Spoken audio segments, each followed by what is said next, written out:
Today, we're talking about something that sounds simple but is surprisingly difficult: taking care of yourself without feeling guilty. We live in a culture that celebrates hustle, rewards burnout, and tells us that if we're exhausted, we're probably doing something right.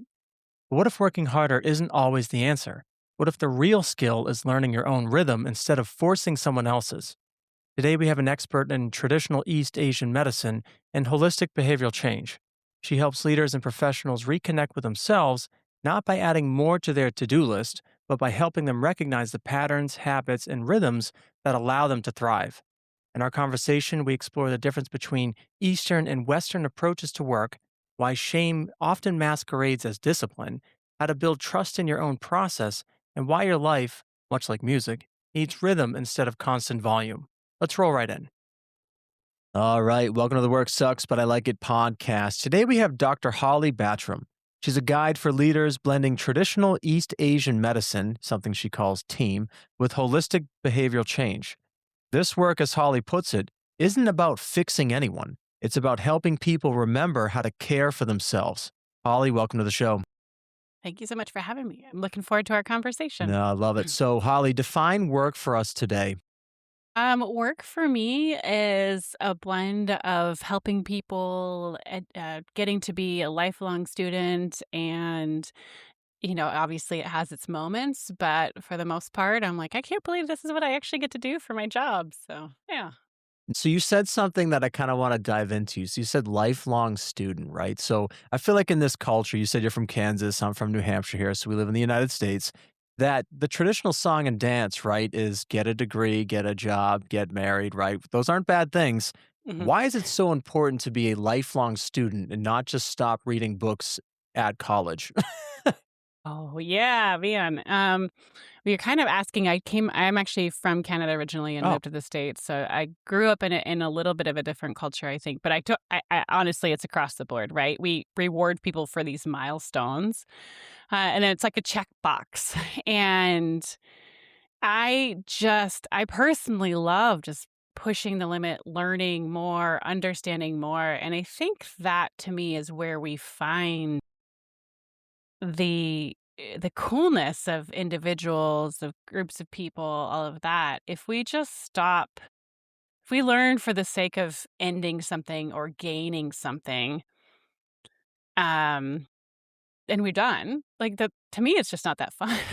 I guess not that life's about fun, but if we go through something, it's just a checklist. Like, why are we doing it? What are we connected to? All of those things is just a little bit boring, right? And we want to keep pushing ourselves, understanding who we are, who other people are, and why what our whys are. so today is pretty hard, Holly, right? There's so many things for us to go down rabbit holes on, especially on social media. How do you get the laser like focus to know what to learn? Right? How have you developed that skill over the years? Yeah, it's not that I don't go down rabbit Me holes too, don't worry. Yeah. sometimes. They're Yeah. inevitable. Um, so I think that's where a lot of my work comes in. We have to filter through like introception, all of that stuff so that we start to know relatively quickly, does this make sense for me? Does this make sense for my community? If I learn something else, do I understand a different culture or community better? But if we have that sort of connection within ourselves, then we start to see like, oh, okay.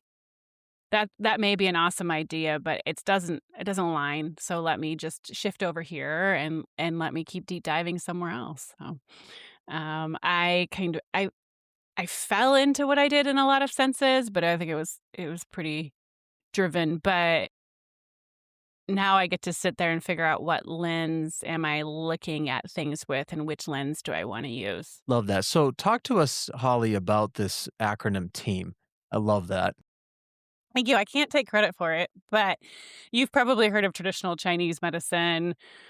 Team is sort of the not sort of, but it's more of inclusive, right? It's traditional East Asian medicine.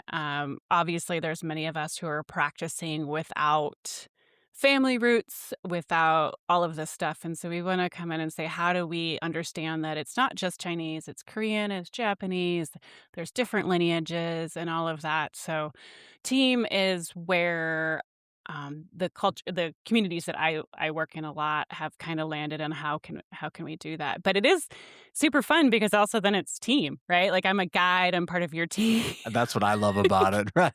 Yeah. The play on Yeah. words I'm like, there. "Oh, Yeah. yeah." Yeah, for sure. For But I sure. guess that's very interesting. Can you walk us through, because you have a great background in this, the difference between sort of the Western sort of view of the world and then the Eastern view? And I guess, can you integrate team? How would team fit for a Western perspective and an Eastern perspective? There we go. Yeah, no, of course, in my understanding, even in like Eastern is very lifestyle oriented, right? You live within the seasons, you have a rhythm going on. We're more preventative care and crisis care as well. So we have sort of that kind of paradigm going through it, but it is a really holistic overview of kind of living traditions, right? Everything that it's not just what it was years ago, how has it changed within culture and society? And stereotypically, Western stuff ends up being like maybe a little bit more is better if you're living in that principle. Um, if it's good, it could be let's do a ton of it and it might be great. And that's not necessarily also when it comes to health and well being the way it is. And then, of course, we have conventional care, which there are many, many, many things that conventional care is really good at, but a lot of it is acute, right? We've got a crisis going on. Let's fix the crisis, not looking at the biggest picture possible. That's just the system that they're sort of set It up makes in. me think of, and I hopefully I can get this right here, from Malcolm Gladwell in his book Outliers, and he talks about. I'll try to just kind of summarize it quickly here. You maybe you know the book as well, from Malcolm Gladwell, but he talks about how, like, with work ethic, right? And I love where he roots it. You kind of mentioned, like, it's a lifestyle with sort of Eastern, countries, and that.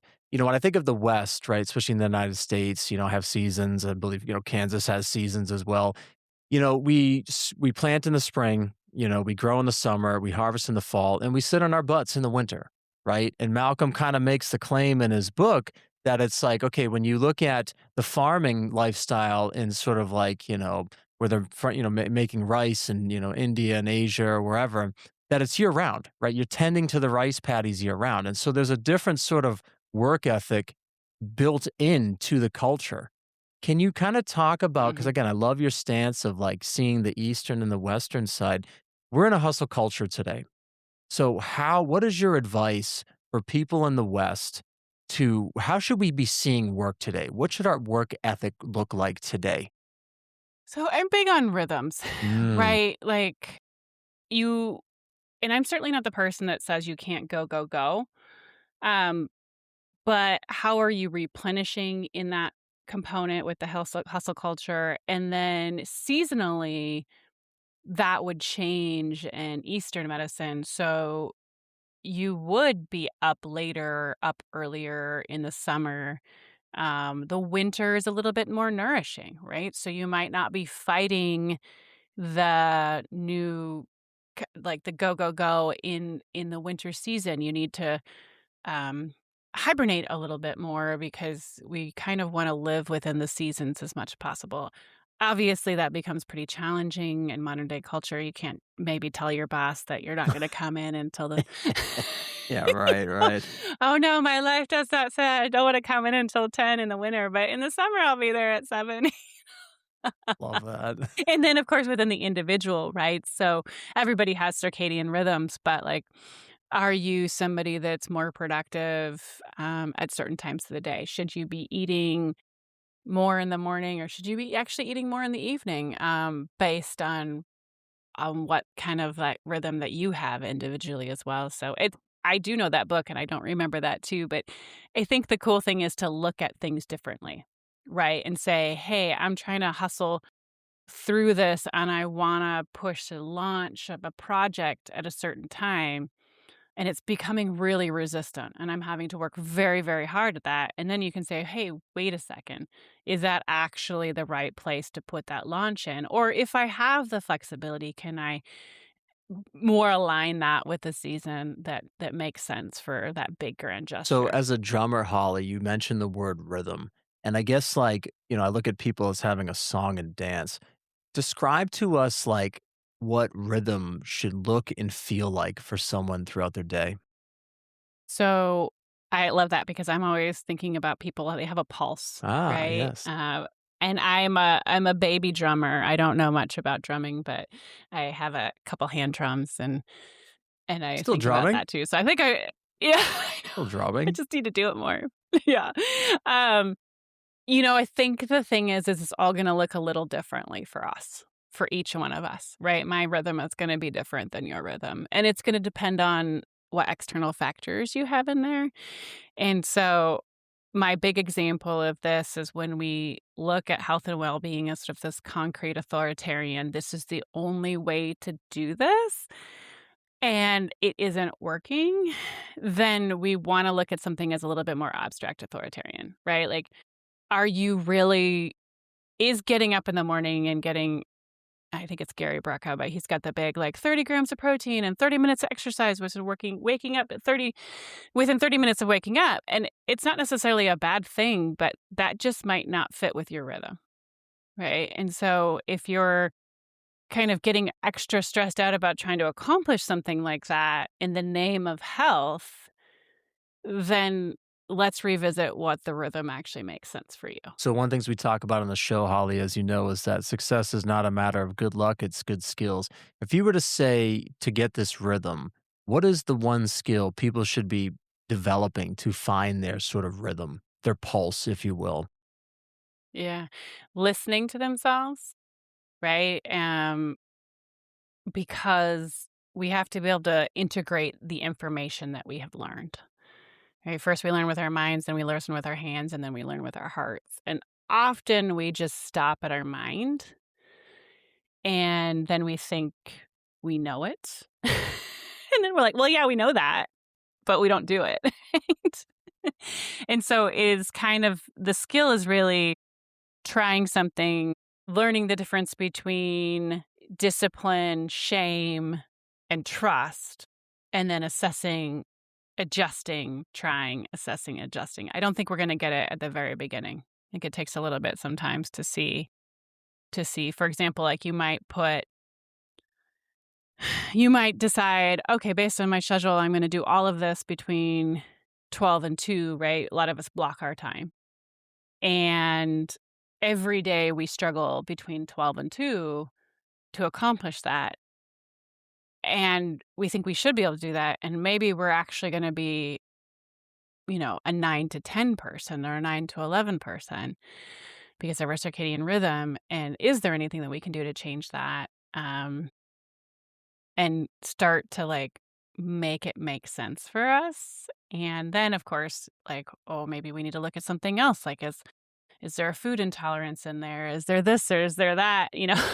Like, there's so many different ways to look at it, but I don't know if that really answered the question No, or I not, love it. but And you yeah. mentioned kind of, I'm going to call Mhm. these three ingredients here: discipline, shame, and trust. I feel like in the West, we have discipline, right? We have our 9 to 5. We know to pay our taxes, to stay on the right side of the road. I love how you introduced shame and trust. Can you talk more about why shame is important to this process of, integration, if you will, from listening to ourselves, and then also trust thereafter? But let's start with shame. Why is shame an important component to this process? 'Cause I think we all shame ourselves really fast. Yeah, that's for sure. Right? And I mean, Brene Brown is a big shame person, obviously, but the very first thing that we do often is say we should have. Ah, I should be able to do this. And when it doesn't happen, because many of us have such a strong self discipline, um, and we can't discipline ourselves through it anymore. We shame ourselves instead of stopping. So in Eastern medicine, there's like the 5 parts of the psyche. And one of them is your, which is like willpower. And then we have yi, and we have this, and we have this. And most of us hang out in that willpower, right? We've been able to just will ourselves through um, a lot of things. And when we can't do that anymore, because we've either overtaxed it or blocked it, or something happened that has stopped the development of that, um, we forget to, like, focus on all the other things, and we just think, "Oh, maybe if we just push harder in this one area, we can do it." And the really cool thing about that is, like, there just might be where maybe we're not processing, maybe we don't see the vision, but I think we immediately stop and start to shame because we can't discipline, Hmm. What's an example? Can and you like it's kind of go like is there a specific thing that comes to mind? hmm, yeah, well, if we're talking about health or anything like working, right? We know we wanna get up and work out, Mm, right? Okay. We're like, "Yeah, exercise is healthy." Uh, yeah. right? And for some reason, even if we maybe feel better after that exercise, sometimes it's a pretty tough thing to keep in place. And we go into shaming ourselves. I know I need to do this. If I could just push myself harder, I could go do it. Instead of maybe going and saying, hey, maybe that twofold, like maybe that exercise is just not the type of exercise that we need or want to do right now. Um, Maybe it's at the wrong time of the day. Maybe the reality check is that there's a lot on our plate and an hour of exercise at the gym is just not going to be something that you can deliver, but we can do exercise snacks instead. Like, but I think the shame is there first, right? Instead of sitting there and saying, "Oh, hang on, let me see if this is true or not." Or we're just like, "Yeah, it's true. We're super busy, just can't get it in." And then we don't look at it in any we don't process it in a different way, digest the information in a different way, and see where we can adjust or can't adjust. I guess it makes me think of like people wanting more, and it's just really about accepting what you have, right? Sometimes the workout isn't the right time of day to do it, but there sometimes is a balance, right? You have to motivate yourself. Mhm. Like, okay, yes, working out can suck sometimes when you're getting up at 5 in the morning before work. I guess what's the difference that you're kind of talking about here? What's, when it like you need to do it versus like, no, you didn't have to do it. Yeah, it's a tough call, right? Yeah. I think because it's not always gonna be fun. I love the title of your podcast, right? Work sucks, but I Yeah, like it. right. That's definitely I love what I do, and there are still days that it's exhausting and draining and, and all those things. So yeah, I think it's a yes and, right? We can say, okay, if our goal is to accomplish this task at work, or to work out, let's try a few different things first, right? But we don't want to or can't just give up on it because we also know it builds upon itself. So, like that first 5 minutes, right? That I don't know about you, but I started running a few years ago. I still kind of hate that first Oh, it mile. blows. So I'm with you. No, that's And if somebody hadn't told me that first mile was really hard, yeah, um, but man, mile 2, 3, 4, 5, like those are pretty awesome miles. yep. You know? Yeah. No, I love that. So I used to do a So, lot of marathon running myself, Holly, before COVID. mm, And I remember friends when I first started training had a similar experience like you. And they're like, "Yeah, by mile 6, you're gonna be great." And I'm like, "I can't even get through mile 1." Like, I literally was so bad at running. And I'm like, "What do you mean mile 6? I'm not even at mile mhm, 1." But no, I love that. mhm, So, Holly, something that I yeah. find because I love, reading about, Eastern philosophy as well here, is that, the books of like the Tao Te Ching and even like the sutras of Patanjali, they kind of talk about loving, I'm going to just paraphrase here, like loving the process, right? So I want to build on that last kind of ingredient that you had with this idea of trust. How should people look at trusting the process for their work today? I think it comes back to we've put the systems in place, right? And we have to plant the seeds. So we planted the seeds.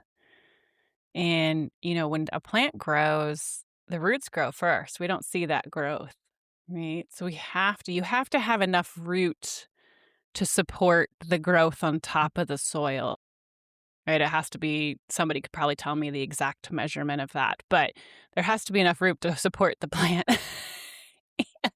But we don't see any of those roots Right. growing. And so, you kind of do all the things and then you don't want to get too distracted. Like, you got to give it a certain amount of time to let it grow.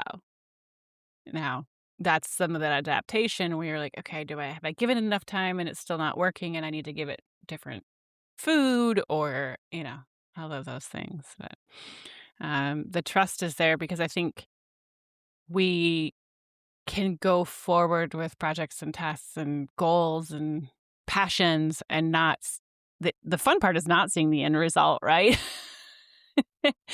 And having the goals and the systems, but not knowing how we're going to get there because it's too big. When I went to design, my first career was in design, and often I designed and constructed, and many schools wouldn't let you do both because they felt like the construction would limit your ability to design. Because if you knew how it was, if you only could design within what you knew how to construct, your freedom would then go to your construction skills, not your design skills. Oh, interesting.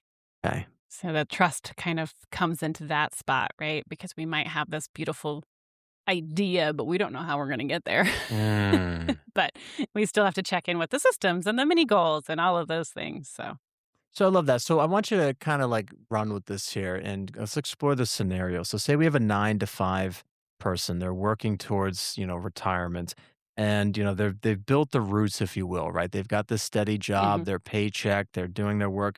What would you say they're growing at this point, right? We've established the roots, of again, paycheck and the benefits of all these things. What would you say they're growing now and sort of working towards in this process of that work?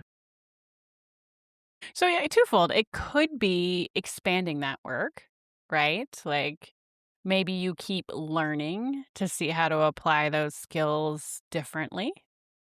It could be that that part of your life is established and there's other parts of your life that you want to grow. Do you want to learn how to be a drummer? Do you want to learn a hobby? Do you want to learn a craft? Which honestly, in this culture right now, we're in the hustle culture and then we're in the side hustle culture. Yeah. So many of us have been taught to only do a side hustle. Our hobbies have now become also another money making thing. Um, and sometimes we want to protect that. I mean, I get it. We all need life is expensive, so I'm not Yes. judging anybody. And it But, is, it is. We gotta be real with it. Yeah, it is. I seriously got to be real.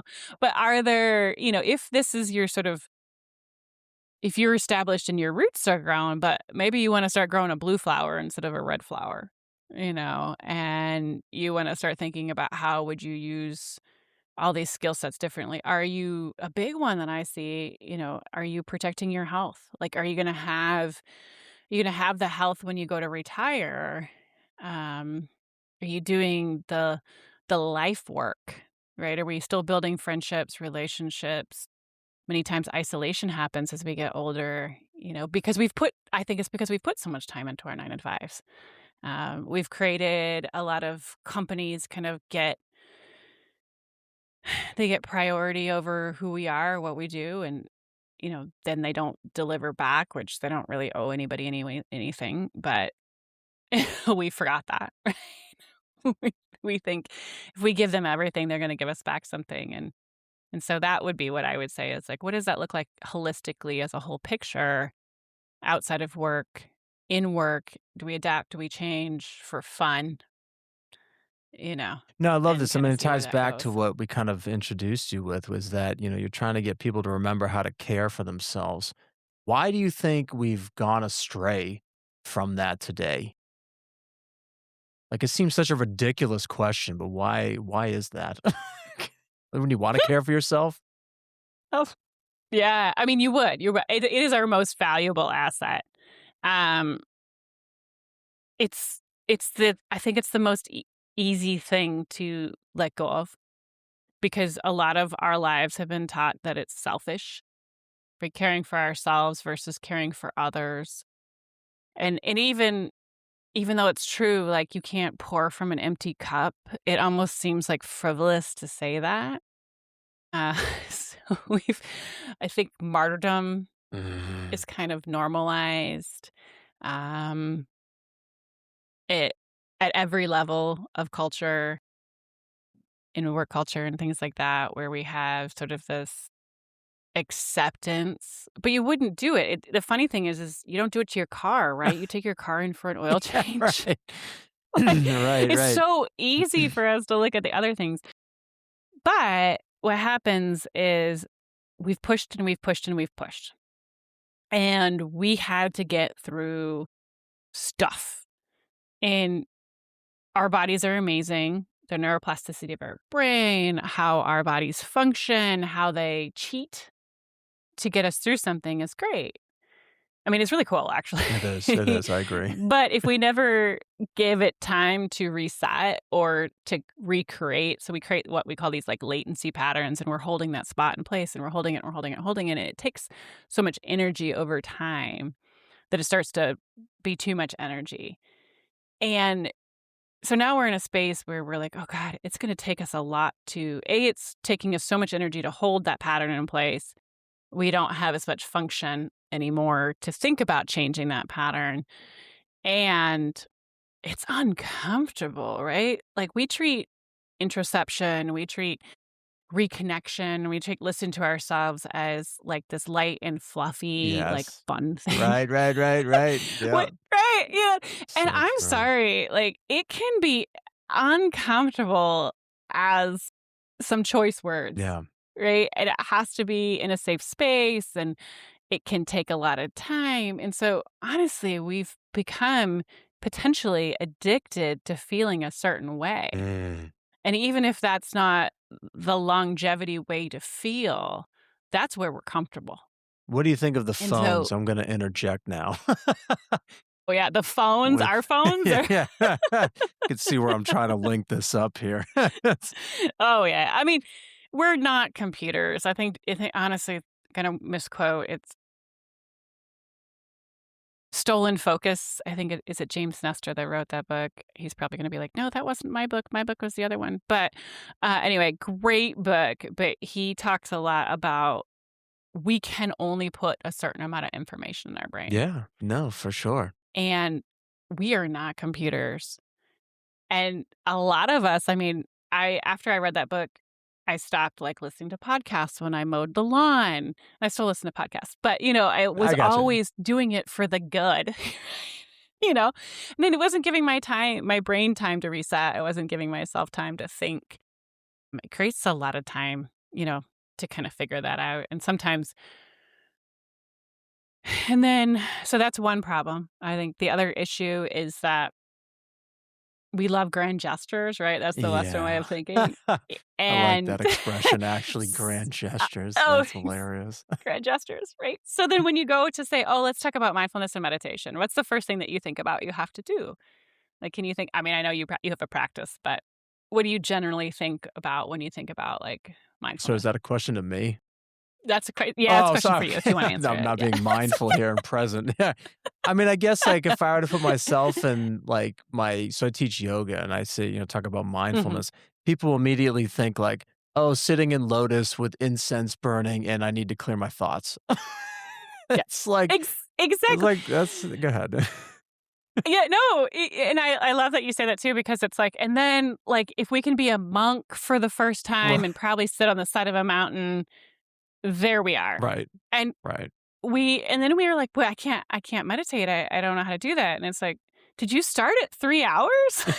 right, right. So we had this really big grand gesture of what all of this care is supposed to look like for ourselves. And many people in the health and wellness industry, we may have moved one addiction to another addiction, right? So you see those stories a Yes. lot. And so those behaviors, as much as it's probably a quote unquote better thing to do, it's the all or nothing thought process again. That's so true. It is It all is. or nothing sort of in the West. And I love what you talked about with your car, right? So you bring your car in to Hmm. get an oil change. I mean, how many of us do that self-care with ourselves? Like Yeah. well, I guess what is the oil change? What do you recommend other than going on a mountain in the Himalayas and meditating with Hmm. incense? But like, what's a more practical I mean, one for listeners? uh, Yeah, yeah, I mean, if you can do that and you love it, great. right. Uh, um, so okay, so an oil change, I guess, depends on what kind of car you have. after a certain amount of miles, you're doing your check-in. And in the Western culture, it says it's your wellness checks, right? Once a year, you go in, you Ah, get yeah. standard panel of labs. Honestly, a lot of times people don't realize, like, what we're even really looking for in those labs. Like, there aren't diagnoses for some major things, right? It might red flag, and then you might go down another path. But your oil change might be, it could be as simple as like a little bit of extra time to think during the week, right? It could be working out in a way that's building energy, not just completely using it up. Um, but you want to generally, if you've not done any of this, you're going to have to start small. Right? Could be micro bakes during your day. It could be, because some of us, I mean, 9 to 5, right? I don't know how you do your job, but like I've worked some pretty long hours in my life, and as simple as like not eating lunches, not going to the bathroom. So you kind of need to check in with yourself on like, or get support to like where are you starting from. And then that oil change is going to look way different than say you're telling me that you're a musician and you teach yoga and you have this background, so your oil change is gonna look way different than somebody who is just starting out, I love you that, know? Holly. I guess it makes me think of like what got my engineer hat on as well, going about to say this, but I love the idea of a calendar, right? Because I have put into my day these oil changes. So I take a nap at lunch, after I eat, and I love that. What is one thing that you've done? What is an oil change that you've done for yourself that's worked Mhm. for you? Yeah. Oh my gosh. So one of my favorite things to do, it's a little bit more than an oil change, I guess, but, since I used to work in a hospital system, which is where it came out of, but I would just go from room to room to room to room. And so I use door frames to do like kind of an energetic mental clearing every time I walk in and out of a space so that I can do it so quickly and I don't think about it, but it'd be like, okay, I'm not going to bring this patient's energy or my energy into this next patient room so that I can be completely present. And I would use the door frame and still do as sort of a guideline, right? So it's something as simple for you, for example, or somebody would be like, okay, can I do something that's a super quick reset when I get into my car so that I'm not bringing my work day home to my family or, I love those that. kinds of things. I And love so that. those are, I try to do pretty fast energy shifts. Some of the more recent ones is like setting up financial Fridays. So I make myself look at my finances, and I don't say that in a bad way, but it's not something I grew up doing, so it's become a lot more fun and engaged and things like that, but, I am very lucky to have a pretty strong practice that bleeds itself into my work, right? I've kinda created an environment in life in which like I said, this morning I was sitting on my patio reading a book about seasonal changes, and I'm like, technically this is fun, but technically it's for my office too, So, So Holly, I want you to talk to mhm. us about your work here. And I love how you kind of say it. You're blending this passion for art and science and acupuncture and that acronym team again, traditional East Asian medicine. Talk to us about this work that you were doing on your patio this morning. Yeah. I mean, don't worry. I also saw coaching clients. I No, also I didn't saw mean it like that. acupuncture You know what I clients. mean. I got you. Right, Yeah. right. I I also, led a webinar, but so I started in this field in 2012. Um, and it's been such a cool field because I started initially as just practicing the acupuncture, herbs, all of those things. And what I realized is that we need even more, even though that is amazing and it's some people just need that. But I felt that I wanted to deliver an even more holistic view. And so I have my doctoral degrees in a little bit more in integrative health as well as, the acupuncture and the herbs.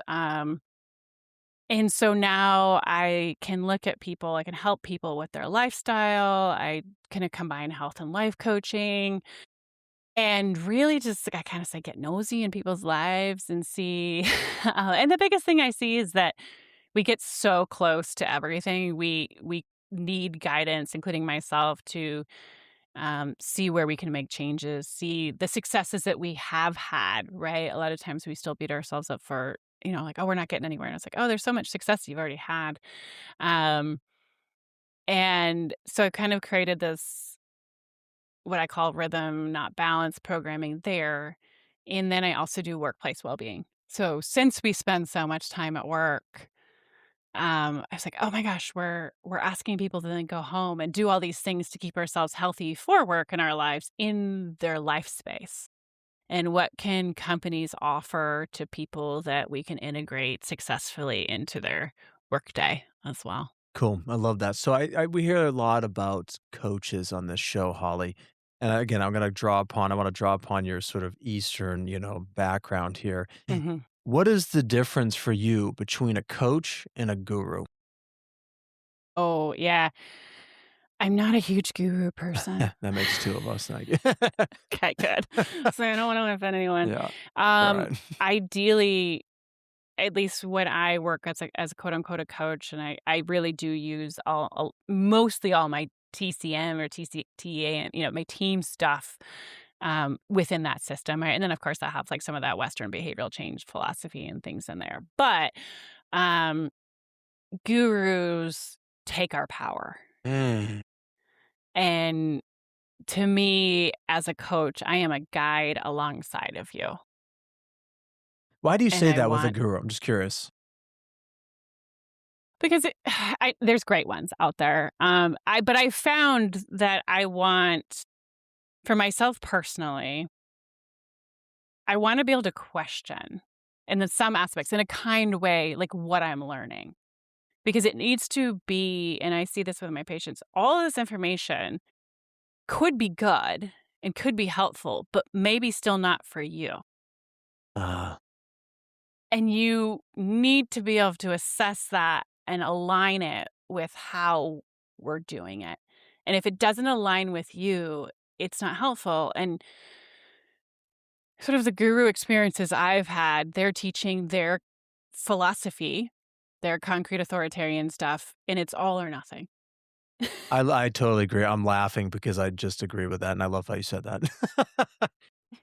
That's amazing. I don't want to insult anyone. Yeah. Yeah, I think there's experts. I think we all have a lot of skills to offer, but it's how you take the information that's given to you as a feedback. And I want people to be in a place in which they understand why they're doing what they're doing. Mm. I just asked because, like, I'm just fascinated. People have told me, like, "Oh, Tony, you could be a coach," and I guess I'm just like I guess I'm a little confused, I'll say that, Holly, of why people need a coach today to live their life. Why do people need coaches to live a better life?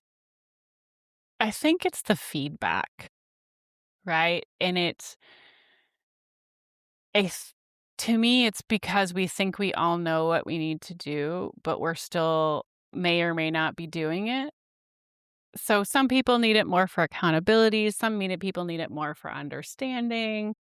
Um, but yeah, it's a tough. I can understand why you're resistant to it. I was resistant to it, I think, for a long time as well. And if I could come up with a different word, I might use it instead. Yes.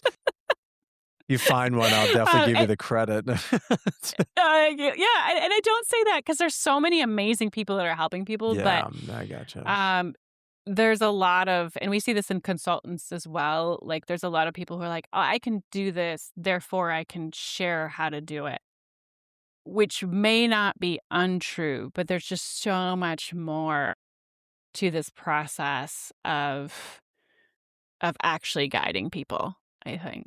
So, Holly, this is the Work Sucks, but I Like It podcast. What is one thing that sucks about your work today? Maybe it's coaching or identifying with a guru. And what are you doing to make it not suck? I mean, I'm pretty lucky that it doesn't suck too much. I think it's the as a business owner, it's the working in and on your business and balancing that and finding that rhythm and all of those things. And it doesn't suck, but it you have to really I have to really work at, understanding the to-do list is never gonna be done, and that's okay.